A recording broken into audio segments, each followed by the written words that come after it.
مشہور ہوں، اور پھر ذکر بھی ان کے نانا جان کا ہے۔ حشر تک ڈالیں گے ہم پیدائش مولا کی دھوم، دم میں جب تک دم ہے ذکر ان کا سناتے جائیں گے۔ اس لیے ہمیں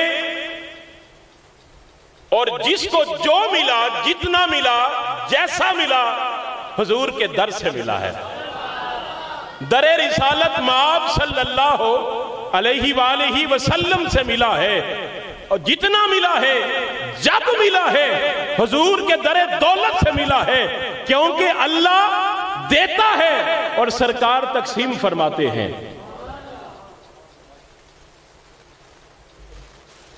تو آپ جب حضور کی ولادت باسعادت ہوتی ہے، کعبہ بھی جھکتا ہے حضور کے در دولت کی طرف۔ اور آج کسی نے ایک ویڈیو شیئر کی کہ آج حرم مکہ میں، کعبہ اللہ میں سبز جھنڈیاں لگائی جا رہی ہیں۔ حضور کی آمد کی خوشی میں انہیں بھی سمجھ آئی، پہلے تھا جب سے یہ مملکت آئی ہے، اس سے پہلے زور و شور سے حجاز مقدس اور حرمین کی مقدس سرزمین پر حضور کے میلاد کی محافل ہوا کرتی تھی اور جشن کا سما ہوتا تھا۔ تو آج وہ پھر بہاریں لوٹ کے آ رہی ہیں۔ تو یہ حضور کا ذکر ہے جو ہر دم اور ہر لمحہ بلند سے بلند تر ہوتا رہے گا۔ تو میں آپ کے نعروں کی گونج میں جگر گوشہ فخر السادات، پروردہ آغوش ولایت حضرت علامہ مولانا پیر سید عارف بہاول حق شاہ صاحب زید مجدہ، پرنسپل دارالعلوم محمدیہ غوثیہ سیالکوٹ کینٹ، ان کو دعوت خطاب دینے جا رہا ہوں۔ پرجوش انداز میں نعرہ لگانا ہے، نعرہ تکبیر، ایسے نہیں، نعرہ تکبیر، نعرہ رسالت، نعرہ رسالت، نعرہ رسالت، نعرہ تحقیق، تاجدار ختم نبوت، تاجدار ختم نبوت۔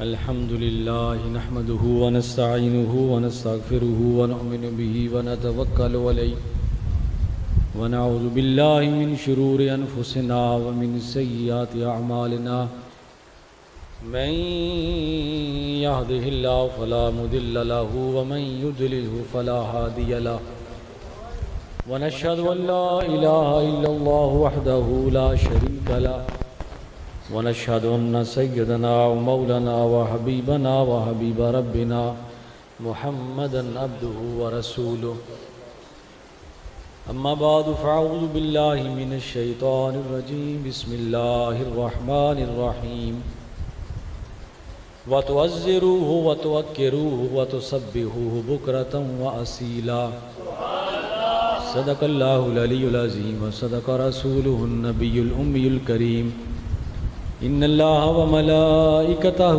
يصلون على النبي يا أيها الذين آمنوا صلوا عليه وسلموا تسليما الصلاة والسلام عليك يا رسول الله وعلى آلك وأصحابك يا سيدي يا حبيب الله الصلاة والسلام عليك يا سيدي يا رسول الله وعلى آلك وأصحابك يا سيدي يا حبيب الله۔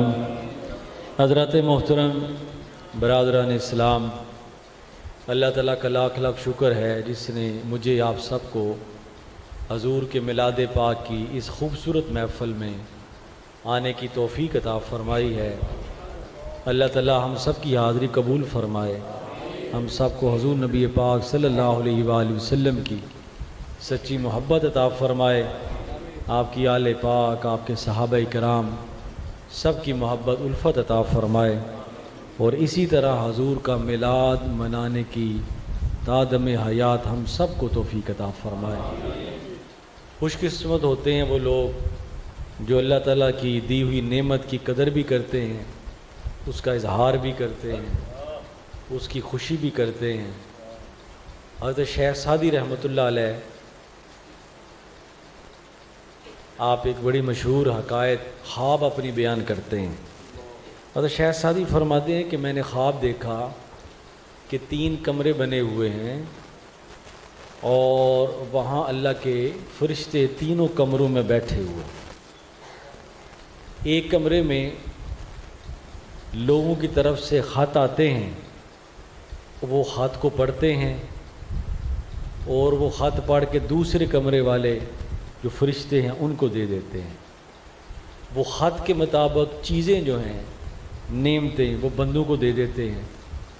اور ایک تیسرا کمرہ ہے جہاں فرشتے بالکل خاموش بیٹھے، نہ کوئی چیز دے رہا ہے نہ کوئی لے رہا ہے۔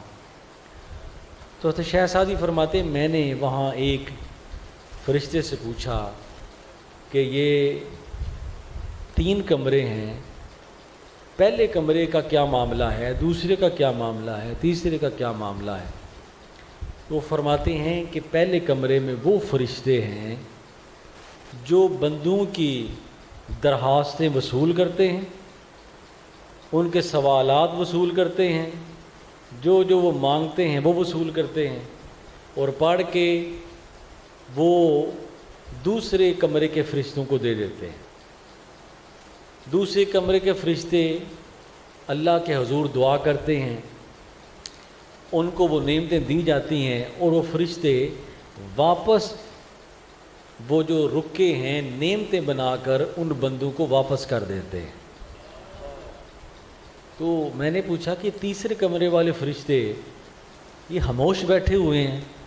میں نے کہا یہ وہ فرشتے ہیں جو بندوں کے شکر کا انتظار کرتے ہیں۔ بندے سوال بھی کرتے ہیں، نعمتیں لے بھی رہے ہیں، لیکن جو شکر کرنے والے فرشتے ہیں جن کے ہاں شکرانہ بھیجنا ہے وہ بالکل خالی بیٹھے ہیں، بندوں کی طرف سے شکر کوئی نہیں آ رہا۔ حضرت شیخ سعدی فرماتے ہیں میری آنکھ کھل گئی، میں نے کہا یا رب العالمین مجھے ان لوگوں میں سے بنا جو تیری نعمتوں کا شکر ادا کر۔ نہیں سمجھے؟ وہ کہتے ہیں نا لیتا بھی ہر کوئی ہے، دیتا بھی ہر کوئی ہے، لیکن احسان مند کوئی ہوتا ہے۔ احسان مند وہ ہوتا ہے جو دینے والی کی نعمت کی قدر جانتا۔ تو میں بڑی خوشی ہوئی کہ آپ میلاد شریف کی 12 روزہ محافل کرتے ہیں۔ مولانا حسن رضا صاحب زیدہ ماجدہ، آپ کے تمام رفقاء، مسجد انتظامیہ، آپ کی میلاد کمیٹی، سارے آپ کے نوجوان وہ مبارکباد کے مستحق ہیں۔ اللہ تعالیٰ سب کو حضور کی رحمت کی ٹھنڈی چھائیں عطا فرمائے، اور ہمارے جو مشکل حالات چل رہے ہیں ہمارے ملک کے، اللہ تعالیٰ اس میں آسانیاں پیدا فرمائے۔ لیکن ایک بات سارے دنیا کے لوگوں کو یہ جان لینی چاہیے کہ ایک مسلمان اللہ کے معبود سے محبت کرنے والا ہر چیز برداشت کر سکتا ہے، لیکن حضور کی محبت ناموس پر کوئی سمجھوتا نہیں کر سکتا۔ اب کئی لوگ کہہ رہے تھے جناب مہنگائی بڑی ہے، ہو سکتا ہے محفل میلاد کم ہو۔ کئی لوگوں نے یہ بھی پراپوگنڈا بنایا، پٹرول بڑا مہنگا ہے، ہو سکتا ہے کہ یہ سلسلہ کم ہو۔ انہیں نہیں پتا کہ یہ سلسلہ انسانوں کا بنایا نہیں ہوا، یہ سلسلہ خدا نے بنایا، اور جو خدا نے اپنے محبوب کریم صلی اللہ علیہ وآلہ وسلم کو اس کائنات میں بھیج کر اپنی ایک خوشی کا اظہار فرمایا تھا، وہ اس سے کئی ہزار گنا زیادہ ہے۔ آپ احادیث میں پڑھتے رہتے ہیں۔ تو حضور کے میلاد کی خوشی منانا، حضور علیہ الصلوۃ والسلام کے میلاد کے محافل کرانا، اس میں شرکت کرنا، یہ اصل میں اس کی دی ہوئی سب سے بڑی نعمت کا شکرانہ ہے۔ خواب کی طرف جائیں تو فرشتے تو انتظار کر رہے ہیں کہ ہم نے اللہ کے حکم سے کائنات کی سب سے بڑی نعمت، بھئی کائنات کی سب سے بڑی نعمت میرے اور آپ کے آقا و مولا ہے، یہ نہ ہو تو کچھ بھی نہ ہو، ہیں جی، نہ روشنیاں ہو، نہ پھولوں کی مہک ہو، نہ میں ہوں، نہ آپ ہوں، کچھ بھی نہ ہو، اگر یہ نعمت نہ ہوتی، بلکہ اللہ پاک نے فرمایا میں اپنی معرفت بھی نہ کراتا اگر اے محبوب آپ کو پیدا کرنا مقصود نہ ہوتا۔ تو جو خوشی کرتے ہیں، صدقہ و خیرات کرتے ہیں، میلاد کی محفل کا اہتمام کرتے ہیں، کسی حوالے سے بھی جتنا بھی کرتے ہیں، جو کچھ وہ کر سکتے ہیں، یہ سمجھیں کہ یہ شکرانہ ہے اس نعمت عظمیٰ کا۔ اور اللہ تعالیٰ نے تو خود ارشاد فرمایا کہ اے محبوب کل بفضل اللہ وبرحمتہ وبذالک فلیفرحوا، کہ اے محبوب آپ فرمائیں کہ جب اللہ کا فضل ہو جائے، اللہ کی رحمت ہو جائے تو فلیفرحوا، خوشی کیا کریں۔ یہ فرحت کا لفظ بولا ہے اللہ پاک نے، یہ نہیں فرمایا فلیتبسموا کہ مسکرایا کرو، کیونکہ جو مسکرانا ہوتا ہے نا، لازم نہیں کہ بندہ دل سے بھی خوش ہو۔ بڑے بڑے ایسے لوگ ہوتے ہیں جو ظاہر تو مسکرا کے ملتے ہیں، چہرے ملتے ہیں، دل نہیں ملتا، دل میں بغض ہوتا ہے۔ تو اللہ پاک نے یہ نہیں فرمایا فَلْيَتَبَسَّمُوا وَلْيَتَشَكَّرُوا، بلکہ اللہ پاک نے فرمایا فَلْيَفْرَحُوا۔ یہ آپ روح افزا کی بوتل دیکھتے ہیں نا، اس پر لکھا ہوتا ہے کہ فرحت بخش، یعنی جو تمہارے ذہن کو، تمہارے دل کو ٹھنڈا کر دے، خوش کر دے، جو بھی چیز آپ کھائیں آپ کو خوش کر دے۔ تو اللہ پاک نے لفظ ہی ایسا بولا ہے فَلْيَفْرَحُوا، کہ ایسی خوشی مناؤ کہ جو تمہارے دلوں کو سکون پیدا کرے، جو تمہارے دل سے خوشی پیدا ہو وہ مناؤ گے تو پھر اللہ تعالیٰ کے فضل اور رحمت کا شکرانہ ادا ہوگا۔ تو خوشی منانے کے بھی اللہ تعالیٰ نے قرآن پاک میں بہت سارے طریقے بیان فرمایا ہیں۔ وَأَمَّا بِنِعْمَتِ رَبِّكَ فَحَدِّثْ، کہ جو اللہ پاک نعمت دیں اس کا بار بار ذکر کرے، کوئی بھی نعمت۔ اور یہ حضور علیہ الصلوۃ والسلام کو حکم ہے کہ آپ میری دی ہوئی ہر نعمت کا بار بار ذکر کریں، لوگوں میں ذکر کریں۔ اس لیے حضور فرمایا کرتے تھے انا محمد، انا احمد، انا الماغی، انا الحاشر، انا العاقب۔ حضور اپنی شان خود بیان فرماتے تھے، اور آپ فرماتے ولا فخر، مجھے اس پر فخر نہیں، لیکن جو اللہ پاک نے مجھے دیا ہے اس کا اظہار اس لیے کرتا ہوں کہ اس کی بارگاہ میں شکر ادا ہو جائے۔ تو اصل میں میلاد شریف یہ اللہ کی بارگاہ میں شکر ادا کرنا ہے۔ جو آئے بیٹھے ہیں کس لیے بیٹھے ہیں؟ اس لیے بیٹھے ہیں یا اللہ خوشی ہے کہ تو نے ہمیں اپنے آخری نبی کی آخری امت بنایا ہے، اسی خوشی کے لیے بیٹھے۔ آپ کوئی نعوذ باللہ غلط کام کرنے بیٹھے ہیں، آپ کوئی نعوذ باللہ شرک کرنے بیٹھے ہیں، بلکہ میلاد النبی صلی اللہ علیہ وآلہ وسلم منانے سے شرک کا خاتمہ ہوتا ہے، اور جو نبی کا میلاد نہیں مناتا اصل میں مشرک وہ ہوتا ہے، کیونکہ میلاد صرف خدا کا نہیں ہے۔ لم یلد ولم یولد، نہ وہ پیدا ہوا ہے، نہ وہ جنتا ہے، نہ جنا گیا ہے۔ نبی کا میلاد منانے کے جس نبی کو اللہ پاک نے اتنی عزت، اتنی عظمت، اتنی شان عطا فرمائی ہے، وہ پیدا ہوا ہے، اس کی والدہ بھی ہیں، ان کے والد بھی ہیں، تاکہ شرک کا خاتمہ ہو جائے۔ تو فرمایا محبوب ہم نے آپ کو اس کائنات میں بھیجا اور ایمان والوں پر احسان فرمایا۔ تو حضور کے میلاد کی خوشی کرنا، لائٹیں لگانا، یہ تو ایک اظہار محبت ہے۔ مجھے ایک دفعہ میرے والد گرامی حضور فخر السادات کی قبلہ پیر سے نذیر حسین شاہ صاحب رحمۃ اللہ، آپ نے فرمایا کہ میں نے کہا جناب یہ اظہار محبت کیا ہوتا ہے، یہ محبت کے لوازمات کیا ہوتے ہیں؟ تو آپ نے فرمایا، میں نے کہا اس کا تعلق دل سے ہوتا ہے۔ آپ نے فرمایا دل کے ساتھ بھی محبت کا تعلق ہوتا ہے، لیکن اگر دل میں محبت ہو تو اس کا اظہار بھی ہونا چاہیے۔ جس طرح والدین اپنے بچے سے کہیں بیٹا مجھ سے محبت تو کرتے ہو، میری بات بھی مانا کرو، ہیں جی، میری خدمت بھی کیا کرو، یہ نہیں ابا جی مجھے آپ سے بڑی محبت ہے، لیکن کہا نہیں کبھی مانا، ان کی کوئی ٹہل سیوا نہیں کی۔ تو آپ نے ایک مثال دی، آپ نے فرمایا کہ بندے نے اگر گندے کپڑے پہنے ہو اور دلہن نے بھی گندے کپڑے پہنے ہوں، برات میں کوئی بھی نہ بلایا جائے، کھانا بھی نہ کھلایا جائے، اور اسی ماحول میں نکاح پڑھا دیا جائے تو نکاح ہو جاتا ہے، کوئی فرق نہیں پڑتا۔ لیکن یہ حسن نکاح نہیں ہے، نکاح کا حسن نہیں ہے۔ نکاح کا حسن کیا ہے کہ دلہے کپڑے بھی صاف ہوں، دلہن کپڑے صاف ہوں، مہمانوں کو بھی بلایا جائے، کھانا بھی کھلایا جائے، یہ حسن نکاح ہے، ٹھیک ہے نا جی؟ یہ محبت نکاح کے حسن کا اظہار ہے۔ اسی طرح آپ نے فرمایا کہ اگر کسی چیز سے، کسی شے سے محبت ہو جائے تو ٹھیک ہے، وہ دل میں ہوتی ہے، لیکن ان کا اظہار یہ ہے کہ اس محبت کا اظہار یہ ہے کہ بار بار اس نعمت کا ذکر کیا جائے، جو اس نعمت کا تقاضا ہے اس کو پورا کیا جائے۔ تو میلاد شریف اس محبت کا اظہار ہے کہ جب میلاد کا مہینہ آتا ہے تو ہمارے دل جگمگا اٹھتے ہیں، ہم اپنی ہر چیز کو بھول جاتے ہیں۔ لوگ کہتے ہیں حضور نے میلاد منایا، بھئی حضور علیہ الصلوۃ والسلام کا میلاد منانا وہ ہمارے چھوٹے چھوٹے میلاد کی خوشیوں سے بہت بلند ہے۔ رب نے اپنے طریقے سے حضور کے میلاد کی خوشیاں اہل مکہ پر بلکہ پوری دنیا میں بکھیر دی، اور حضرت سیدہ آمنہ رضی اللہ تعالیٰ عنہا حضور کے میلاد پاک کی برکتیں خود بیان فرماتی۔ آپ فرماتے جس رستے سے گزرتی پتھر نرم ہو جاتا، کنویں پہ جاتی پانی خود بخود اوپر آ جاتا، اور خوشبوئیں آتی، اور میرے گھر میں چراغ کوئی نہیں تھا لیکن میری سہیلیاں کہتی ہیں آپ کے گھر میں یہ روشنی کہاں سے آ گئی؟ تو یہ وہ چیزیں تھیں۔ تو حضور علیہ الصلوۃ والسلام کی میلاد پاک، حضور نے ہر سمار کو روزہ رکھتے، ہر سمار کو۔ تو صحابہ نے عرض کی یا رسول اللہ صلی اللہ علیہ وآلہ وسلم ہر سمار کو روزہ کیوں رکھتے ہیں؟ آپ نے فرمایا اس دن میں پیدا ہوا۔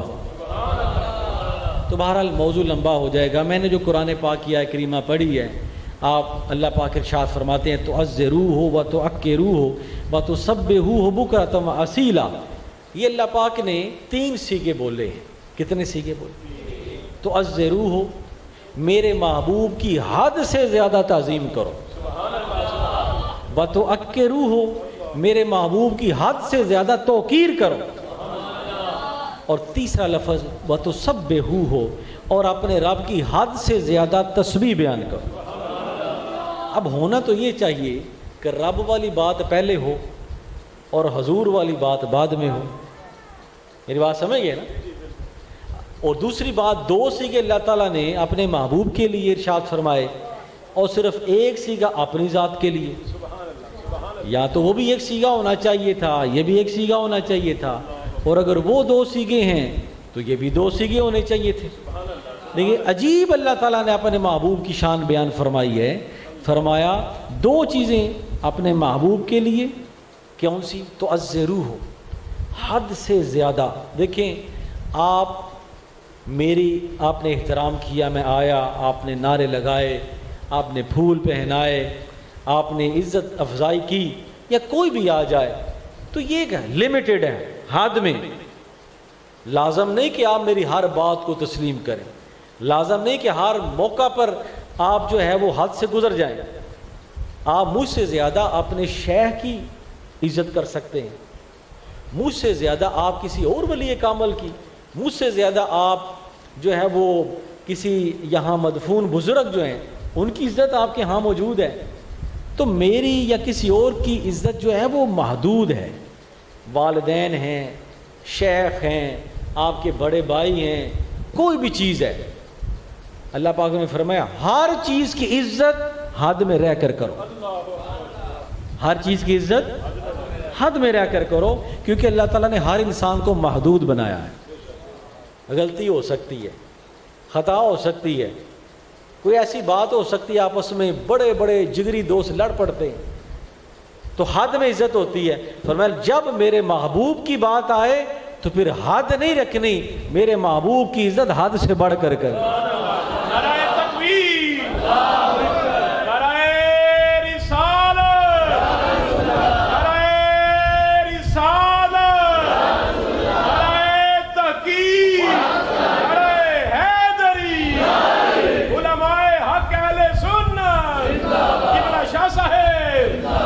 کیونکہ جب تمہارے افعال کی، تمہاری زبان کی، تمہارے الفاظ کی اور تمہاری عزت احترام کی نسبت حضور سے ہو جائے گی تو پھر زاویے بدل جاتے ہیں، نہیں سمجھ آئی؟ تو حد سے زیادہ میرے محبوب کی عزت کرنی ہے۔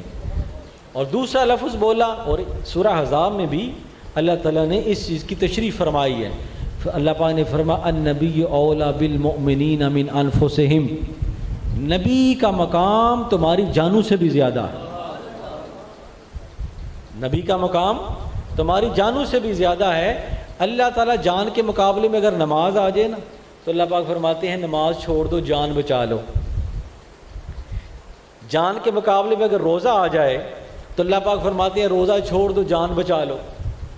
حج آ جائے، کوئی چیز بھی آ جائے، لیکن اللہ پاک فرماتے ہیں جب جان کے مقابلے میں میرا محبوب آ جائے پھر جان کی پرواہ نہیں کرنی، کیونکہ میرے نبی کا حق جان سے بھی زیادہ۔ اس کی وجہ یہ ہے، محدثین فرماتے ہیں یہ کیا وجہ ہوئی کہ نماز کے مقابلے میں جان آ جائے تو جان بچاؤ، نماز چھوڑ سکتے ہو، حج کے مقابلے میں، روزے کے مقابلے میں جان آ جائے، تمہاری صحت ٹھیک نہ ہو، روزہ چھوڑ سکتے، وجہ کیا ہے؟ وہ فرماتے ہیں کہ نماز، روزہ یہ صدقہ ہے میلاد مصطفیٰ کا۔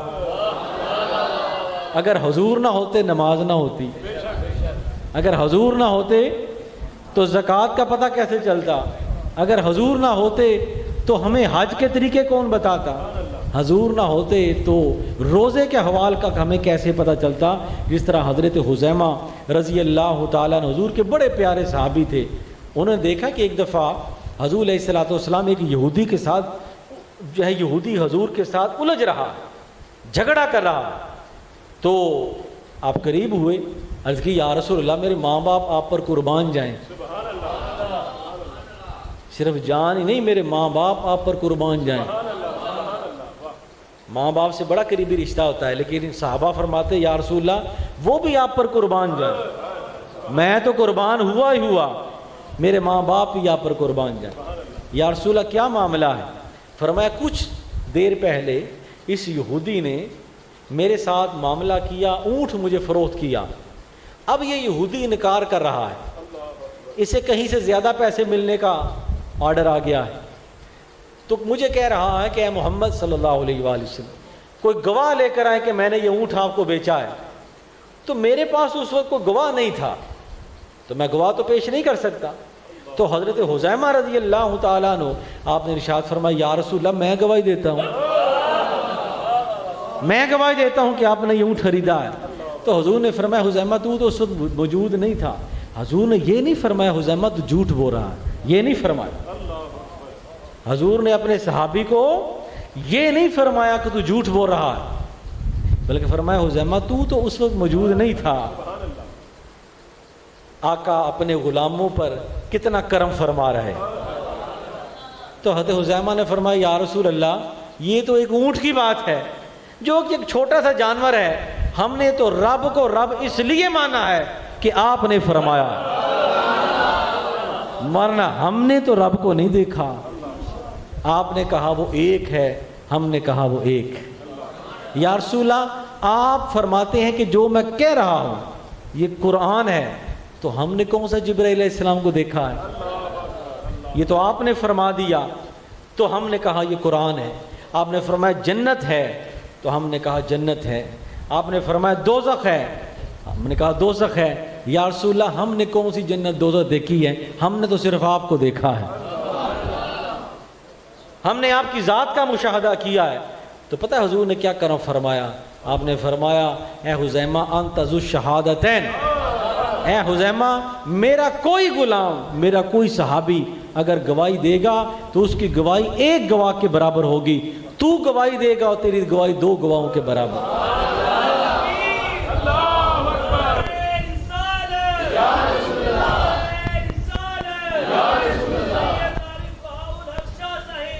فرمایا کہ آپ کی گواہی دو گواہوں کے برابر ہوگی۔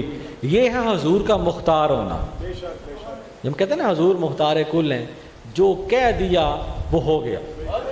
اب کہیں قرآن میں نہیں آیا، کہیں وحی میں نہیں آیا کہ آپ یہ کیا کر رہے ہیں، یہاں ابوبکر جیسے علی المرتضیٰ جیسے، حضرت عمر فاروق جیسے بڑے بڑے جلیل القدر صحابی موجود ہیں، ان کو یہ مقام حاصل نہیں، تو ان کو مقام کیسے حاصل ہو گیا؟ حضور نے فرمایا جو میں نے جس کے بارے میں کہہ دیا اللہ ویسے ہی فرما دیتا۔ تو جب ان کی گواہی ہوتی تھی نا، تو جب یہ دو گواہی دے دیتے تھے تو ان کی گواہی دو کے برابر ہوتی تھی۔ کہنے کا مقصد یہ ہے کہ حضور آئے تو نماز ملی، حضور آئے تو روزہ ملا، حضور آئے تو ہمیں حج اور زکوٰۃ کا پتہ چلا۔ اگر حضور ہی نہ ہوتے تو کچھ بھی نہ ہوتا۔ قرآن ملا تو حضور کے صدقے سے، ایمان ملا تو حضور کے صدقے سے۔ تو فرمایا تعزروہ، میرے نبی کی عزت کرو حد سے بڑھ کر، میرے نبی کی عزت کرو حد سے بڑھ کر، وتوقروہ ہو، اور میرے نبی کی توقیر کرو حد سے بڑھ کر۔ یہاں علماء نے بڑی بڑی ان دونوں کی تعریف کی ہے۔ وہ فرماتے ہیں تعزروہ سے مراد وہ عزت مراد ہے جو حضور کی ذات کے ساتھ، حضور کے ہاتھوں کی عزت، حضور کے ناخن کی عزت، حضور کے آنکھوں کی عزت، حضور کے لعاب دہن کی عزت، حضور کے قدموں کے نیچے لگنے والی مٹی کی عزت، حضور کے منہ مبارک کی عزت، یعنی وہ چیزیں جو حضور علیہ الصلوۃ والسلام کے جسم کے ساتھ جڑی ہوئی ہیں، ہاتھ ہیں، انگلیاں ہیں، آپ کے منہ مبارک ہیں، اس سے مراد تعزروہ ہے، یہ قول ہے۔ اور دوسرا توقروہ، حضور علیہ الصلوۃ والسلام کے ساتھ ایک تو ذاتی عزت، اور دوسرا حضور کے ساتھ جڑ جانے والی ہر شے کی عزت۔ ان حضور نے جس جگہ ہاتھ لگا دیا ہے تو آپ یہ نہیں کہہ سکتے کہ یہ جگہ عام ہے، جب حضور نے اس جگہ کی بھی عزت کرنی ہے۔ اس لیے ہمارا یہ عقیدہ ہے کہ وہ ذرہ جو حضور علیہ الصلوۃ والسلام کی قبر پاک کے ساتھ لگ گیا ہے، وہ ذرہ عرش الہی سے بھی افضل ہے، کائنات کی ہر چیز سے افضل ہے۔ تو فرمایا کہ میرے محبوب کی وہ عزت جو آپ کے جسم پاک کے ساتھ، اس کا بھی احترام، اور وہ عزت جو حضور کے ساتھ مس ہو جائے اس کی بھی عزت کرو حد سے بڑھ کر۔ اس کے ایک دو نمونے بیان کر کے، پھر وہ تسبیح کی ایک دو بیان کر کے، پھر میں آپ کی گفتگو کو، میری گفتگو کوئی لمبی چوڑی نہیں ہوتی، وہ 35-40 منٹ کا خطاب ہوتا ہے، بس ایک اپنا حصہ ڈالنا ہے کہ حضور کے میلاد میں حصہ پڑ جائے، ورنہ بعد از خدا تو ہی قصہ مختصر، کئی صدیوں سے سلسلے چل رہے، ہزاروں سال گزر گئے، 1,24,000 نبی رسول محمد کہتے گزرے۔ کسی نے امتی ہونے کی خواہش کا اظہار کیا، کسی نے کہا کہ مجھے حضور کی سنگت نصیب ہو جائے، کہ ہر نبی اپنی ذات کے لیے آیا، کوئی نبی کسی نبی کے لیے نہیں آیا، لیکن حضور سب نبیوں کے امام بن کر آئے، سب رسولوں کے رسول بن کر آئے، حلق سے اولیاء، اولیاء سے رسول، سب رسولوں سے اعلیٰ۔ تو میں کہہ رہا تھا تعزروہ ہو کہ میرے محبوب کی ذات کی عزت حد سے بڑھ کر کرو۔ حضور غزوہ احد میں آپ کے دندان مبارک سے خون مبارک نکلا، حضور علیہ الصلوۃ والسلام کے ایک صحابی نے وہ خون چوس لیا۔ یہاں حافظ بیٹھے ہوئے ہیں، قاری ہو بیٹھے ہوں گے، قرآن پاک کی کوئی ایک آیت بتا دیں جہاں یہ لکھا ہو کہ اللہ کے نبی کا خون چوس لیا کرو۔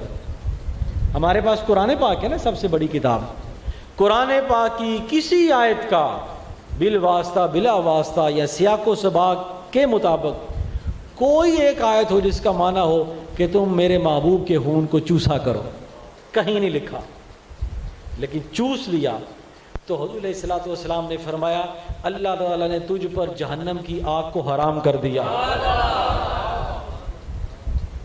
کیونکہ محبت کا، میں کہہ رہا تھا کہ محبت کا اظہار ہوتا ہے، اس کے اپنے اپنے زاویے ہوتے ہیں، اس کے اپنے اپنے طریقے ہوتے ہیں، اسی طریقے کا اظہار صحابہ کرام نے کیا۔ حضور علیہ الصلوۃ والسلام کا خون مبارک چوس لیا۔ حضور علیہ الصلوۃ والسلام آپ نے حج فرمایا نا، تو آپ کے حجام نے آپ کے منہ مبارک کاٹے، کتنے خوش قسمت وہ حجام تھے جس نے حضور علیہ الصلوۃ والسلام کے بال مبارک کو، منہ مبارک کو کاٹا، سعادت حاصل کی۔ اب دیکھیں صحابہ کرام کا انداز دیکھیں، حدیث پاک ہے، مسلم شریف کی حدیث پاک ہے، لیکن قرآن پاک میں کہیں نہیں آیا، لیکن محبت کا اپنا اپنا انداز ہے، حضور نے منع بھی نہیں فرمایا، تاکہ بعد میں آنے والے لوگوں کو پتہ چلے کہ میں تمہاری مثل نہیں ہوں، میری ذات تو ایک طرف، میرا بال بھی کسی کی مثل نہیں ہے، نہ میرا بال کسی کی مثل ہے، نہ میرا بول کسی کی مثل ہے۔ تو فرمایا کہ وہ حضور علیہ الصلوۃ والسلام آپ کے منہ مبارک جب وہ کاٹنے کے لیے تو صحابہ کرام نا اردا گرد جھولیاں پھیلا کے کوئی منہ مبارک نیچے نہ گر جائے، وہ سارے جمع ہو گئے، تو حضور علیہ الصلوۃ والسلام نے آپ نے یہ نہیں فرمایا اسے باہر پھینک دو، اسے وہاں لے جاؤ، سب کو تھوڑے تھوڑے منہ مبارک تقسیم کر دی۔ ہر صحابی نے وہ اپنے پاس سنبھال کے رکھے۔ اب کتنے خوش قسمت لوگ ہیں کہ جن کے پاس وہ ایک ایک دو دو سلسلہ در سلسلہ نسل در نسل وہ چیز آ رہی ہے اور ہم اس کی زیارت کرتے ہیں۔ جس طرح بیرا شریف میں ایک منہ مبارک ہے جو ترکی سے آیا اور پھر بیرا شریف میں وہ منتقل ہوا، اور ہزاروں لوگوں نے اس منہ مبارک کی تقسیم جو ہے وہ زیارت بھی کی اور استقبال بھی کیا۔ آپ نیٹ پہ چلے جائیں نا تو جس طرح یہ چیچنیا کا جو بادشاہ ہے، حضور کا پیالہ مبارک کس طرح وہ جہاز میں لے کر آئے، کس طرح پروٹوکول کے ساتھ وہ اپنے ملک میں لے کر گئے، یہ ہے حضور علیہ الصلوۃ والسلام کی تعز روح ہو۔ یہ اللہ تعالیٰ نے بندوں پر چھوڑ دیا کہ تم میرے محبوب کی تعظیم کس طرح کرتے ہو، بندوں پر چھوڑ دیا۔ اور ظاہر ہے حضور کی تعظیم جو ہے وہ حلال طریقوں سے ہونی ہے نا، جائز طریقوں سے حضور کی تعظیم ہونی ہے۔ جو طریقہ بھی، جس طریقے سے بھی حضور کی تعظیم پیدا ہو جائے، محبت پیدا ہو جائے، وہ جائز ہے۔ جس سے سرکار کی محبت پیدا ہو جائے، حضور کی تعظیم پیدا ہو جائے، وہ جائز ہے، وہ درست ہے۔ تو فرمایا وہ منہ مبارک، حضرت خالد بن ولید فرماتے ہیں نا، مجھے بھی 2-3 بال میں ملے، منہ مبارک ملے، میں نے اپنی ٹوپی میں سی لیے، اور جس جنگ میں وہ ٹوپی پہن کے جاتا اللہ تعالیٰ اس جنگ میں مجھے فتح عطا فرما دیتا۔ ایک جنگ ہوئی، اب فتح کون دیتا ہے؟ اللہ دیتا ہے، اسباب وہی پیدا کرتا ہے، فتح وہی دینے والا ہے، ساری کامیابیاں وہی دینے والا ہے، لیکن اس نے فتح کے کچھ معیار رکھے۔ جب وہ انسان معیار پورے کرتا ہے تو پھر اللہ تعالیٰ کامیابی اور فتح دیتا ہے۔ ایک جنگ میں رہتے خالد بن ولید فرماتے ہیں میری 9 تلواریں ٹوٹ گئیں، فتح نہ ہوئی۔ آپ فرماتے ہیں میں مایوس ہو، میں جنگ لڑا تو مجھے ذہن میں یاد آیا، سر پہ ہاتھ پھیرا تو سر پہ ٹوپی نہیں تھی، سر پہ رکھنے کو مل جائے اگر نالے پاکے حضور، پھر ہم بھی کہیں کہ تاجدار ہم بھی ہیں۔ اگر حضور کی نالین مل جائے سر پہ رکھنے کو تو بندہ اس وقت بادشاہ کہلاتا ہے۔ یہ دنیا کے بادشاہ دیکھیں آپ نے، کبھی بادشاہ ہوتے ہیں، کبھی فقیر بن جاتے ہیں، لیکن جس کو حضور کی غلامی مل جاتی ہے وہ کبھی غلام نہیں ہوتا، زمین میلی نہیں ہوتی، زمن میلا نہیں ہوتا، محمد کے غلاموں کا کفن میلا، وہ ہمیشہ زندہ رہتے ہیں۔ یہ دنیا کی بادشاہی آج ہے، کل نہیں، کل ہے پرسوں نہیں، لیکن جس نے حضور کی غلامی کی وہ بادشاہی ہمیشہ رہتی ہے۔ جس نے بھی حضور کی غلامی کی ہو، وہ داتا ہو، وہ خواجہ ہوں، وہ بابا فرید ہوں، حضور داتا صاحب ہوں، کوئی بھی ہو، وہ آج بھی زندہ ہے کیونکہ حضور کی غلامی کی ہے۔ تو فرمایا کہ وہ ٹوپی دیکھی میرے سر پر نہیں ہے، واپس گیا۔ صحابہ کرام فرماتے ہیں ہم نے دیکھا کہ خالد بن ولید بڑی تیزی سے واپس جا رہے ہیں، ہم سمجھے کہ ہم شکست کھا گئے، لیکن تھوڑی دیر کے بعد آپ نے وہ ٹوپی پہنی ہوئی ہے۔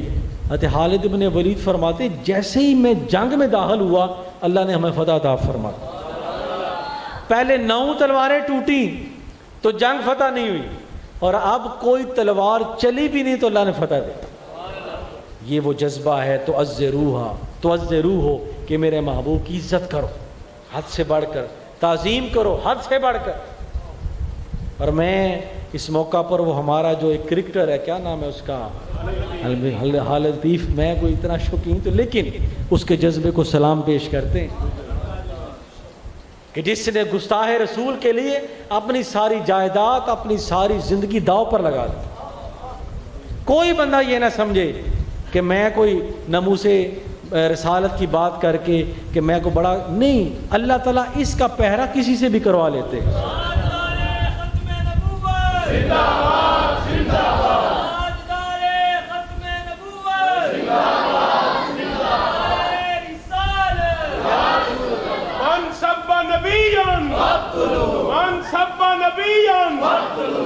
تو کسی سے بھی، ابو جہل بہت بڑا دشمن رسول تھا، چھوٹے چھوٹے دو بچے حضرت معوذ اور معاذ دونوں نے اس کا کلا کامہ کر دی۔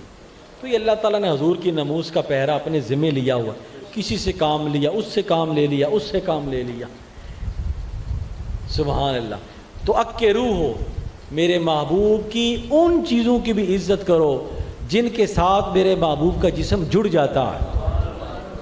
حضرت عمر فاروق رضی اللہ عنہ کا زمانہ پاک ہے، تو حضرت عمر فاروق نا گلی سے گزر رہا ہے، آپ امیر المومنین ہیں۔ آج تو گھر بڑے بڑے ہوتے ہیں، لیکن پہلے زمانے میں چھت نیچے ہوتے تھے اور اتنے اوپر نہیں ہوتے تھے، پر نالے ہوتے تھے جن کا پانی گلی میں بہتا تھا۔ آج کل جدید سسٹم آ گیا، پائپ آ گئے اور پائپ جو ہے وہ نالی میں ہوتا ہے، لیکن پہلے پرنالے ہوتے تھے۔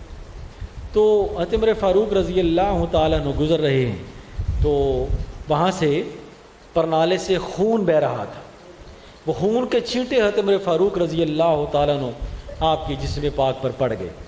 آپ نے فرمایا یہ کس کا گھر ہے؟ بتایا گیا کہ حضرت عبداللہ بن عباس کا گھر ہے، حضور کے چچا زاد ہیں، یہ ان کا گھر ہے۔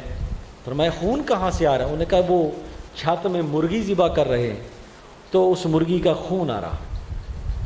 تو آپ نے انہیں بلایا، آپ نے فرمایا عبداللہ راستے میں گزرنے والوں پر یہ چھینٹے پڑتے ہیں، اس پرنالے کو اتار دو۔ حضرت عبداللہ بن عباس چونکہ حضرت عمر فاروق امیر المومنین تھے، ان کا حکم پورا کرنا ضروری تھا، پرنالہ اتار کے نہ تو حضرت عمر فاروق کے پیچھے پیچھے ہی آگے۔ حضرت عمر فاروق گھر پہنچے تو آپ نے فرمایا عبداللہ پیچھے کیوں آ رہے؟ فرمایا حضور میں نے ایک بات کرنی تھی، آپ کے حکم سے میں نے پرنالہ تو اتار دیا ہے، لیکن پرنالہ لگایا کس نے تھا یہ بتانا چاہتا۔ فرمایا کس نے لگایا تھا؟ فرمایا میرے گھر میں میری قسمت بیدار ہوئی تو میرے آقا و مولا میرے گھر میں تشریف لائے، تو میری چھت پر پرنالہ نہیں تھا، ایسے ہی سوراخ سا تھا تو پانی نیچے آ رہا تھا۔ تو آپ نے فرمایا عبداللہ تیرے پاس کوئی پرنالہ نہیں ہے؟ اسے یہاں لگا دو تاکہ پانی سیدھا نیچے آئے، دیوار کے ساتھ ساتھ نہ لگے۔ تو میں نے کہا حضور ہے۔ فرمایا لاؤ میں اپنے ہاتھوں سے لگا دیتا ہوں۔ تو وہ پرنالہ اللہ کے نبی نے اپنے ہاتھوں سے لگایا تھا، بس یہ بات بتانی تھی۔ تو حضرت عمر فاروق رضی اللہ تعالیٰ عنہ وہ جذبہ توقع روح ہو کہ میرے محبوب کی حد سے زیادہ توقیر کرو، محبوب کی اور محبوب کے ساتھ جڑ جانے والی ہر شے کی۔ تو حضرت عمر فاروق فرماتے ہیں، حضرت عبداللہ بن عباس فرماتے ہیں کہ حضرت عمر فاروق کی چیخیں نکل گئی۔ آپ نے فرمایا مجھے وہیں لے چلو۔ آپ وہاں تشریف لے گئے، اور جس طرح بندہ گھوڑا بنتا ہے نا، حضرت عمر فاروق ایسے بن گئے۔ فرمایا میری کیا مجال کہ میں اس پرنالے کو اکھاڑ دوں جس کو نبی نے اپنے ہاتھوں سے لگایا۔ فرمایا عبداللہ بن عباس میرے اوپر چڑھ جاؤ اور پرنالہ وہی لگاؤ جہاں میرے آقا نے لگایا۔ اسے کہتے ہیں حد سے زیادہ تعظیم، وہیں لگا دو۔ تو فرمایا دو سیگے بولے ہیں میرے دوستو، اس چیز کا خیال رکھنا ان دو سیگوں میں ہی ایمان ہے۔ اگر یہ دو چیزیں سلامت ہیں ایمان سلامت ہے، اگر یہ دو چیزیں سلامت نہیں آپ لاکھ نماز پڑھتے رہیں آپ کا ایمان سلامت نہیں۔ یہی دو چیزیں عبداللہ بن ابی منافق کے دل میں نہیں تھیں، حضور کے پیچھے نماز بھی پڑھی لیکن منافق ہی ٹھہرا، لیکن اس کا بیٹا اس کا نام بھی عبداللہ تھا، یہ دو چیزیں موجود تھیں تو منافق کا بیٹا عبداللہ ہے لیکن وہ صحابی رسول ہے۔ اتنا فرق پڑ جاتا ہے۔ یہ تو روح ہو بتو روح ہو، حضور کی تعظیم اور حضور کی توقیر، یہی ایمان کو سلامت رکھتی ہے۔ اسی سے ایمان سلامت رہتا ہے، اسی سے اسلام سلامت رہتا ہے۔ اب دیکھیں نا یہ کافر لوگ کیا کرتے ہیں کہ حضور کے خاکے بناتے ہیں، حضور علیہ الصلوۃ والسلام کے بارے میں نازیبا کلمات کہنے کی کوشش کرتے ہیں، مسلمانوں کو برا نہیں کہتے، حضور کے بارے میں، قرآن کے بارے میں، لیکن جواب کیا ملتا ہے کہ حضور علیہ الصلوۃ والسلام کی ذات پر کل بھی جان قربان تھی، آج بھی جان قربان، پھر وہ شرمندہ ہو جاتے ہیں۔ یہ فاقہ کش جو موت سے ڈرتا نہیں ذرا، روح محمدی اس کے بدن سے نکلا۔ اصل میں وہ جو روح محمدی نا بندہ مومن کے دل میں، وہ چیک کرتے ہیں کبھی حضور کی گستاخی کر کے، اس سے حضور کی شان میں کوئی فرق نہیں پڑتا، حضور کے ذکر میں کوئی فرق نہیں پڑتا، لیکن یہ امت مسلمہ کی تعظیم مصطفیٰ چیک کرتے ہیں، تو یہ دو چیزیں سلامت ہیں تو ایمان سلامت ہے۔ اور اللہ پاک نے فرمایا اگر تمہارے دل میں حضور کی تعظیم ہے، حضور کی توقیر ہے، اب محدثین حکمت بیان فرماتے، اب بات آخری بات اس کی حکمت، پہلے حضور کی تعظیم، پھر حضور کی توقیر، پھر اللہ تعالیٰ نے تیسرا صیغہ اپنی تسبیح بیان کیا، فرمایا اگر یہ دو چیزیں ہیں تو پھر میری تسبیح بیان کرو، اور اگر یہ دو چیزیں نہیں تو مجھے تمہاری تسبیح کی ضرورت ہی نہیں، مجھے تمہاری تسبیح کی نہ تسبیح کی ضرورت ہے، نہ تسبیح کی ضرورت، نہ نماز نہ روزے، کسی چیز کی ضرورت نہیں اگر میرے محبوب کی تعظیم اور توقیر نہیں ہے۔ یہ حج کیا ہے؟ حج کیا ہے؟ اللہ پاک فرماتا ہے من یعظم شعائر اللہ، جو اللہ کی نشانیوں کی تعظیم کرتا ہے فإنھا من تقوی القلوب، وہی اصل میں متقی ہے۔ اس سے پتہ چلا کہ اگر اللہ کی نشانیوں کی تعظیم ہی نہیں ہے تو حج ہوتا ہی نہیں، چکر لگانے سے حج نہیں ہوتا، صرف کعبہ کو دیکھنے سے حج نہیں ہوتا۔ اللہ پاک نے فرمایا جہاں جہاں سے میرے رسول گزرے ہیں، جہاں جہاں ان کے ہاتھ لگے ہیں ان کی تعظیم کرو، یہی تمہارا تقوی ہے، یہی تمہارا حج ہے۔ اصل میں حج تعظیم کا نام ہے، اصل میں ایمان تعظیم کا نام ہے، اصل میں اسلام تعظیم مصطفیٰ کا نام ہے۔ فرمایا اگر توقیر تعظیم ہے تو پھر میری تسبیح بیان کرو، اور پھر تسبیح ایسے بیان کرو صبح شام بیان کرو، تو سبحوہ بکرۃ و اصیلا، صبح شام میری تسبیح بیان کرو، لیکن پہلے میرے محبوب، پہلے میرے رسول، ان کے پاس اگر تم کامیاب ہو گئے تو تم کامیاب ہو، اگر وہیں سے تم فیل ہو گئے تو پھر تم کسی کام کے نہیں۔ وہ حضرت علامہ میاں شیر محمد شرک پوری رحمۃ اللہ علیہ نا، ان کا ایک مرید تھا، ان کا نام تھا غلام رسول۔ کیا نام تھا؟ یہ واقعہ میں بڑی محبت کے ساتھ اس کی نا چاس لینے کے لیے، تو نام تھا ان کا غلام رسول، ٹھیک ہے نا جی۔ تو وہ کسی نا دوسرے کے ہتھے چڑھ گیا ہیں جی، تو انہوں نے کہا غلام رسول یہ شرک ہے، یہ نام نہیں رکھنا چاہیے، تم اپنا نام عبداللہ رکھو، تم اپنا نام عبداللہ رکھو۔ اس نے کہا ٹھیک ہے عبداللہ رکھ لیتے ہیں۔ کئی ڈاکو کٹھے ہوتے ہیں نا جی، کئی کیسے قسم کے لوگ ہوتے ہیں جو ہمارا لباس پہن کر مسلمانوں پر کے ایمان پر ڈاکہ ڈالتے ہیں۔ ہوشیار رہنا چاہیے، اپنے سامان کی بھی حفاظت کریں، اپنے ایمان کی بھی حفاظت کریں۔ ڈاکے یہاں بھی پڑتے، ہم اپنے جو ہے وہ دراز کو، اپنے جو ہے گراج کو تالا لگاتے ہیں، کبھی اپنے ایمان کو بھی تالا لگایا کر، اس کے بھی بڑے بڑے ڈکیت پھر رہے ہیں۔ تو وہ عبداللہ، اس نے کہا جی ٹھیک ہے میں اپنا نام عبداللہ رکھ لیتا ہوں۔ عبداللہ اس نے رکھا، لیکن اسے وہاں کو مزہ نہ آیا، کچھ سکون نہ ملا، جس طرح حضرت شرک پوری رحمۃ اللہ علیہ کے پاس ملتا تھا، صحبت اولیاء میں ملتا تھا۔ بس وہ پریشان ہو کر نا واپس آ گیا اپنے پیر صاحب کے پاس۔ تو پیر صاحب نے فرمایا تم کہاں گئے تھے؟ اس نے سارا واقعہ سنایا، حضور میں تو یہاں غلام رسول تھا، انہوں نے کہا آپ اپنا عبداللہ نام رکھیں، تو میرے ساتھ تو یہ واقعہ ہو گیا۔ تو آپ نے فرمایا غلام رسول منکر ہوئیوں تے بن گیوں عبداللہ، غلام رسول منکر ہوئیوں تے بن گیوں عبداللہ، جے کر تو رسول دا غلام نہ ہوئیوں تے کیویں بنے گا عبداللہ؟ یعنی اگر تو اللہ کے رسول کا غلام نہ ہوا تو پھر تو اللہ کا بندہ بھی نہیں ہے۔ اللہ کا بندہ بننے کے لیے ضروری ہے کہ تو رسول کا غلام بھی بنے. وما علینا الا البلاغ وآخر دعوانا الحمدللہ رب العالمین. اللہ تعالی ہماری اس محفل کو قبول فرمائے.